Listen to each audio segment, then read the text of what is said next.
तापमान वाढले किंवा अतिरिक्त पाणी जास्त झाल्यास कोथिंबीरची मर होत असते। नमस्कार शेतकरी बांधवांनो, आपण या व्हिडिओमधून कोथिंबीर पिकाबद्दल सविस्तर आणि डिटेल्स A to Z माहिती, मर रोगावरती, मर रोग काय येत असतात, मर रोग याची कारणे काय आहेत आणि त्याच्यासाठी काय उपाययोजना करावी लागेल याची डिटेल्स माहिती आपण या व्हिडिओमधून बघणार आहेत।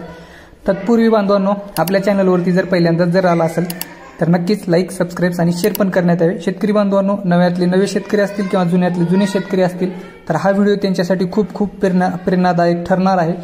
शेतकरी बांधवांनो, कोथिंबीर मरायचे बरेचसे कारण, त्याच्यामधलं पहिला कारण जो आहे अतिरिक्त पाणी किंवा बियाणे रोगग्रस्त असणे किंवा जमिनीमध्ये पीथियम, फ्युजेरियम किंवा फायटोप्थोरा असे बुरशीचा वाढ होणे, अतिरिक्त पाणी जास्त झाल्यामध्ये जमिनीमध्ये जास्त ओलावा टिकून राहिल्यानंतर पण जमिनीमधून वाढणारी बीजाणू जे असतात, पीथियम या फंगसचे बीजाणू वाढत असल्यामुळे नवीन पिकावरती, नवीन रोपावरती, अतिरिक्त पांढऱ्या मुळावरती त्यांचा रोग हल्ला होत असतो। या रोगाचा प्रसार तसं जर विचार केला तर पाण्याच्या माध्यमातून जास्त होत असतो। मग आपण म्हणत असतो की कोथिंबीर सारख्या पिकाला आपण जमिनीला चांगली मशागत केली, फवारणी पण करत आहेत, बीज प्रक्रिया पण केली, मग एवढे नसताना पण आपल्या कोथिंबीरवरती मर का आली? शेतकरी बांधवांनो, तसे नसतो, कारण तापमान वाढल्यानंतर पण कोथिंबीर पिकावरती मर होत असते। उन्हाळ्यामध्ये जर कोथिंबीर जर घेत असाल तर अतिरिक्त टेम्परेचरमध्ये 100% कोथिंबीर सारख्या पिकाची मर होत असते, कारण की पाण्याचं नियोजन बरेच शेतकऱ्यांचा समतोल नसतो। कधी रात्रीची लाईट असते, कधी दुपारची लाईट असते। आपल्याला पीक तर जगवावं लागतो म्हणून आपण पाणी लाईट जाते म्हणून एक ब्रह्माने आपण पाणी दुपारी पण देत असतो। परंतु अशा कंडिशनमध्ये ज्यावेळेस पिकाकडून पाण्याची बाष्पीभवन होत असते त्या दरम्यान खपली जी असते, वरली माती जी असते, अतिरिक्त गरम होऊन किंवा वाऱ्याचं जसंही झुलका वगैरे मिळालं की ते पिकाचे बारीक रोप किंवा मोड जे असतात हे मातीकडे वळत असतात, चटका बसून पण मरण्याचे चान्सेस असतात। शेतकरी बांधवांनो, हे आपल्याला नक्कीच माहिती झालं की कोथिंबीर मरायची कारणे पाणी जास्त झाल्यानंतर पण, पावसाळ्याच्या दिवसामध्ये जर कोथिंबीर जर असेल, अतिरिक्त जमिनीमध्ये जास्त ओलसरपणा टिकून राहिल्यानंतर किंवा वातावरणामधली पण आर्द्रता जर टिकून राहिली, जास्त प्रॉब्लेम पण पावसाळ्या दिवसामध्ये पण येत असतात। सहजासहजी 20 आणि 25 दिवसाच्या दरम्यान कोथिंबीर जर असेल तर भरपूर प्रमाणामध्ये मर होत असते। बरेच शेतकरी म्हणत असतात की खुरपणी झाल्यानंतर पण मर झाली, कारण शेतकरी बांधवांनो त्या दरम्यान जमिनीमध्ये अतिरिक्त ओलसर असल्यामुळे 100% तशा अवस्थेमध्ये फायटोप्थोरा आणि पीथियम सारखे हे दोन बुरशी ऍक्टिव्ह होत असतात। ऍक्टिव्ह झाल्यानंतर त्या बुरशींना पांढऱ्या मुळाची तंतुमय मुळे जे असतात, केसमुळे जे असतात, त्याला खायचं काम करत असतात आणि अतिरिक्त जमिनीमध्ये पाणी असल्यामुळे पाण्याच्या माध्यमातून हा रोगाचा प्रसार जास्त होत असतो। मग आपण त्यावेळी काही ना काही बुरशीनाशक, कीटकनाशक किंवा एखादी खत नियोजन किंवा फवारणी नियोजन आपण करतच असतो, परंतु योग्य म्हणावे तसे आपल्याला रिझल्ट किंवा रिपोर्ट मिळत नाहीत। शेतकरी बांधवांनो, व्हिडिओला नक्कीच लाईक, सबस्क्राईब आणि शेअर पण करण्यात यावे। तर त्यावेळेस आपल्याला शेतकरी बांधवांनो तशा कंडिशनमध्ये, तशा अवस्थेमध्ये जर कोथिंबीर जर असेल तर सध्याला आता उन्हाळ्यातली कोथिंबीर आहे, तर उन्हाळ्याच्या दिवसामध्ये जर कोथिंबीर जर मर होत असेल, शेतकरी बांधवांनो जेवढं शक्य होणार आहे तेवढं तुम्ही उन्हात पाणी देण्याचे टाळावे। जर यदा कदाचित जर लाईट आपली दुपारच्या सत्रामध्ये जर असेल तर 12-12:30च्या अगोदर पाणी देणे बंद करावे। दुपारी 2 आणि 4च्या दरम्यान टेम्परेचर हे अतिरिक्त वाढत असल्यामुळे त्या दरम्यान भरपूर प्रमाणामध्ये मातीकडून हीट बाहेर निघत असल्यामुळे 100% पिकावरती लोड येत असतो, स्ट्रेस येत असतो। मग त्या दरम्यान कोथिंबीर पिकाची आपली मर किंवा वाढ खुंटणे किंवा जागेवरतीच लवकरात लवकर कमी दिवसामध्ये त्याला फुल निघणे असे बरेचसे प्रॉब्लेम येत असतात। तर शेतकरी बांधवांनो, राहिला विषय, जमीन चांगली आहे, खत पण केलं, बीज प्रक्रिया पण केली, फवारणी पण केले, जर बियाणेच तुमच्याशी रोगग्रस्त किंवा रोगयुक्त जर बियाणे मिळालेले असेल तर 100% शेतकरी बांधवांनो मर रोग सारख्या पिकावरती रोग झेलणार।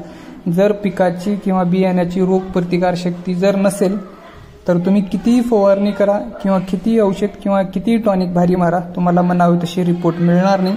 आपण संपूर्ण जमिनीचा अहवाल बी जर काढून घेतलं तर आपल्याला पाहिजे तसे रिपोर्ट मिळणार नाही। त्याच्यासाठी तुम्हाला जेवढे शक्य होणार आहे तेवढे शेतकरी बांधवांनो बियाणे दर्जेदार चांगल्या क्वालिटीचे वापर करत चला, कारण की बियाण्यावरती, कोथिंबीर सारखं पीक म्हणजे तर बियाण्यावरती 80 ते 90% रोल डिपेंड असतो, कारण की कोथिंबीर शेती म्हणजे निव्वळ पाण्याची किंवा पालाची शेती आहे।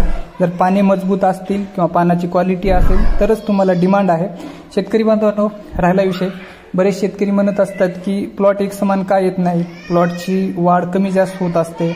मग आपल्याला प्लॉट एक समान येण्यासाठी काय करावं लागेल? जसं की आता तुम्ही सध्याला पाहू शकतात या व्हिडिओमध्ये एक समान दिसतं, परंतु काही जागी पुढे मागे झालेलं आहे। त्याचं एकमेव कारण म्हणजे शेतकरी बांधवांनो अचूक पाणी नियोजन। आणि त्याच्यातल्या त्याच्यात जर बियाणं जर तुमचं खोल जास्त अतिरिक्त खोल जर पडला असेल तर तसे प्रॉब्लेम येत असतात। आणि बियाणे हे जास्त खोल पडायचे कारण असे असतात की ज्या जमिनीमध्ये जास्त मशागत, त्याला आपण बऱ्यापैकी आमच्या भागामध्ये शेतकरी म्हणत असतात की वावरी बसणे, म्हणजे टिपण जे असतात पेरणी यंत्राचे नळी जास्त जमिनीमध्ये पण घुसल्यानंतर जास्त खोल बियाणं खाली पडत असल्यामुळे पण लेट जर्मिनेशन होतं। तिथली तुम्हाला 19 आणि 20 नंबर सारखी हाईट तिथे दाखवणारच, तसे प्रॉब्लेम तिथे तुम्हाला दिसणार। शेतकरी बांधवांनो, जर तुमच्याकडे पण अशा कंडिशनमध्ये जर मर होत असेल किंवा मरसाठी औषध वापर करून मिळावे तसे रिझल्ट तुमच्याशी मिळाले नसेल शेतकरी बांधवांनो, आणि तुमच्याशी अजून एक कळवायचं आहे की जिथं तुम्ही कोथिंबीर शेती परत घेतला असेल, दुसऱ्या वेळेस जर कोथिंबीर जर घेतला असेल, आपल्याला 100% दाट शक्यता असते की या जमिनीमध्ये कोथिंबीर येते का येत नाही असे बरेच शेतकऱ्यांना अपेक्षा असते किंवा धुकुडबुकुड करत असतं बघ काय करायला पाहिजे। तर तशा अवस्थेमध्ये ज्यावेळेस शेतकरी बांधवांनो तुम्ही पेरणी करणार आहेत, 100% मॅनकाझॉब किंवा साप किंवा मॅनकाझॉब प्लस मेटेल एक्सेल या कंटेंटचा या बुरशीनाशकाचा बीज प्रक्रिया करत चला। किंवा ते जर मिळत नसेल, PPST म्हणून एक सीड ट्रीटमेंटसाठी स्पेशल औषध आहे, थोडं कॉस्टली आहे पण रिपोर्ट छान आहेत मर रोगावरती आणि जर्मिनेशन होण्यासाठी पण चांगलं काम करेल तो। एकरी 30 किलो बियाण्यासाठी 20 ml, एक किलो बियाण्याला 20 ml त्याचा वापर करण्यात यावा। तर शेतकरी बांधवांनो, 30 किलो बियाण्याला कमीत कमी तुम्ही ते 700 ते 800 ml तुम्ही वापर करू शकता। त्यामध्ये तुम्ही 200 ते 250 ml पाणी मिक्स करून पण त्याची बीज प्रक्रिया करू शकतात। बीज प्रक्रिया सहज तुम्ही हातावरती बियाणं घेऊन पण चोळून त्याला एक रीतीने चांगल्या रीतीने सावलीमध्ये सुकून तुम्ही त्याला हाडकून नंतर तुम्ही पेरणी करू शकता। शेतकरी बांधवांनो, राहिला विषय, जर मर रोग जर होत असतील तर वातावरण जर शक्य असेल तेवढं जर अवकाळी वातावरण असेल किंवा वातावरण फ्रेश जर असेल तर तुम्ही त्या दरम्यान आंतरप्रवाही बुरशीनाशकाचा वापर करत चला। जर वातावरण जर शेतकरी बांधवांनो पावसाळा किंवा आर्द्रतायुक्त जर असेल तर स्पर्शजन्य बुरशीनाशकाचा वापर करत चला। कारण शेतकरी बांधवांनो, याचं एक सायंटिफिकली रिझन आहे की जर वातावरण जर फ्रेश जर असेल तर आपण आंतरप्रवाही बुरशीनाशकाचा जर वापर केला तर रिपोर्ट चांगले येतात, आणि वातावरण जर पाणीयुक्त जर असेल तर त्या दरम्यान आपण स्पर्शजन्य बुरशीचा जर वापर केला तर त्यावेळेस पण आपले रिपोर्ट छान मिळतात।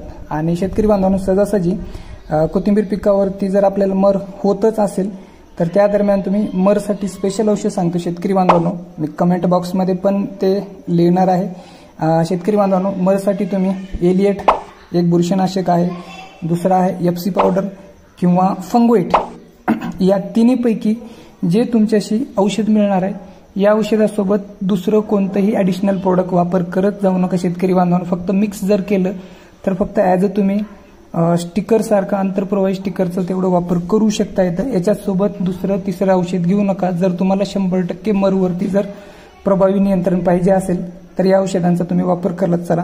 शेतकरी बांधवांनो, आपल्या या व्हिडिओला नक्कीच लाईक, सबस्क्राईब